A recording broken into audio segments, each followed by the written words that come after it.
প্রধানমন্ত্রী তারেক রহমানের সঙ্গে মার্কিন প্রেসিডেন্টের বিশেষ দূত সার্জিও গোরের বৈঠক, দ্বিপাক্ষিক বিভিন্ন বিষয় নিয়ে আলোচনা। খুলনা দিঘলিয়ায় ট্রাকের ধাক্কায় মোটরসাইকেল আরোহী একই পরিবারের ৩ জন নিহত, 1 জন হাসপাতালে। দেখছিলেন সংবাদ শিরোনাম, এবারে বিস্তারিত।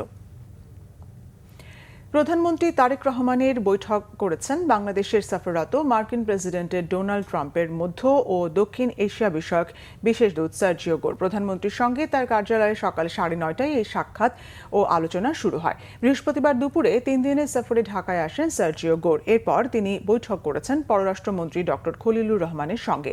গতকাল শুক্রবার তিনি কক্সবাজারে রোহিঙ্গা শরণার্থী শিবির পরিদর্শন করেন। সেখানে তিনি রোহিঙ্গা শরণার্থীদের সাথে কথা বলেন। রোহিঙ্গাদের প্রত্যাবাসনে তার দেশের সহযোগিতার আশ্বাস পুনর্ব্যক্ত করেন মার্কিন প্রেসিডেন্টের বিশেষ এই দূত। 2024 সালের 1 আগস্ট আলটিমেটাম, মৌন মিছিল ও দেয়াল লিখনের মতো কর্মসূচিতে তখন উত্তাল ছাত্র জনতার আন্দোলন।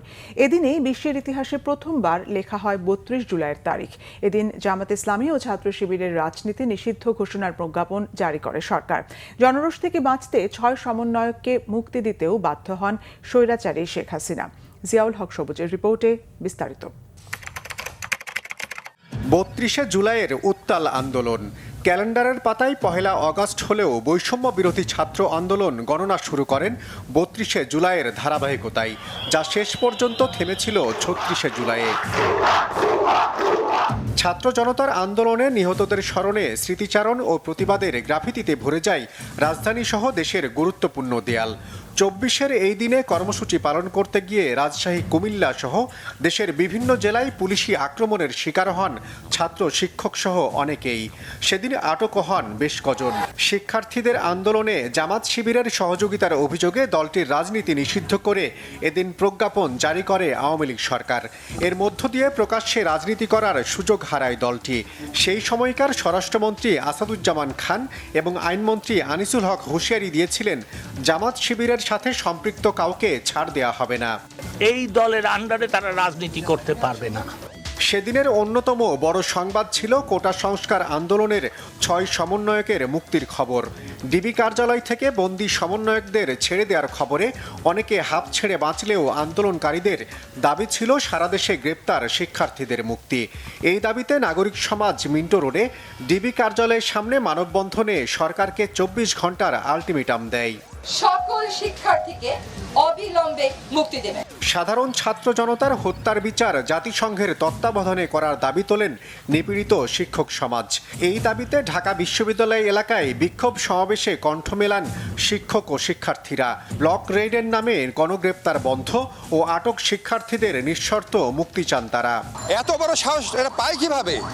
একটা বিশ্ববিদ্যালয়ের শিক্ষক বিশ্ববিদ্যালয়ে ঢুকতে পারবে না। চলমান কোটা সংস্কার আন্দোলনে সহিংসতা ও হত্যার বিচার চাওয়ার পাশাপাশি গণগ্রেপ্তার বন্ধে রাজপথে নামেন শিল্পীরাও। আকাশের কান্নাও সেদিন থামাতে পারেনি তাদের ক্ষোভের আগুন। আন্দোলনের ফাঁকে ঢাকা মেডিকেলে আহতদের দেখতেও যান শিল্পী সমিতির আরেক দল মানুষ। আমরা রক্ত দেখতে চাই না। যেসব হত্যা হয়েছে সেসবের বিচার চাই। পুলিশের গুলিতে আন্দোলনকারীদের প্রাণ গেলেও শেখ হাসিনার মতো ওবায়দুল কাদেরও সেদিন নির্লজ্জের মতো দাবি করেছিলেন, ছাত্র জনতার ওপর পুলিশ গুলি ছুড়েছে এমন তথ্য সঠিক নয়।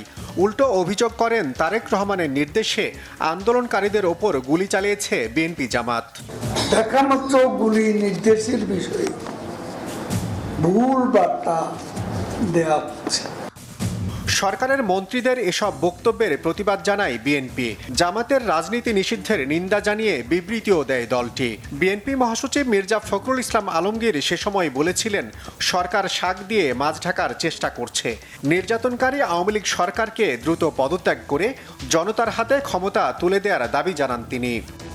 এদিকে সঠিক কারণ জানা না গেলেও এদিন ডিবি পুলিশের দায়িত্ব থেকে বিদায় নেন ছাত্র জনতা হত্যার অন্যতম মাস্টারমাইন্ড হারুনুর রশিদ। অনেকেই যাকে চিনতেন ভাতের হোটেলের মালিক ডিবি হারুন হিসেবে। আমি মনে করি আমার ঊর্ধ্বতন কর্তৃপক্ষ আমাকে আস্থা এবং বিশ্বাস রেখে আরেকটি জায়গায় পদায়ন করেছে। জিয়াউল হক সবুজ, বাংলা ভিশন, ঢাকা। মুক্তিযুদ্ধ বিষয়ক প্রতিমন্ত্রী ইশরাক হোসেন বলেছেন, প্রধানমন্ত্রী তারেক রহমানকে উদ্দেশ্য করে কুৎসিত অরাজনৈতিক বক্তব্য কোনোভাবেই মেনে নেওয়া হবে না। বিরোধী দলের 2-4 জন রাজনীতিতে সম্প্রীতি নষ্ট করছেন। তারা মূলত ফ্যাসিবাদী শক্তি ফিরিয়ে আনতে কাজ করছেন। প্রধানমন্ত্রী তারেক রহমান সহ রাজনীতিবিদদের সম্পর্কে অশালীন বক্তব্যের প্রতিবাদে শুক্রবার রাতে রাজধানীতে মুক্তিযুদ্ধ বিষয়ক প্রতিমন্ত্রী ইশরাক হোসেনের নেতৃত্বে এক বিশাল মশাল মিছিল বের করা হয়। মিছিলটি মালিটোলা পার্ক থেকে শুরু হয়, 0 পয়েন্ট হয়ে বিএনপির কেন্দ্রীয় কার্যালয়ে গিয়ে শেষ হয়। ইশরাক হোসেন হুঁশিয়ার করে বলেন, বিএনপি রাজপথ ভুলে যায়নি। অশালীন বক্তব্যকারীদের রাজপথে মোকাবেলা করা হবে বলেও জানান মুক্তিযুদ্ধ বিষয়ক প্রতিমন্ত্রী।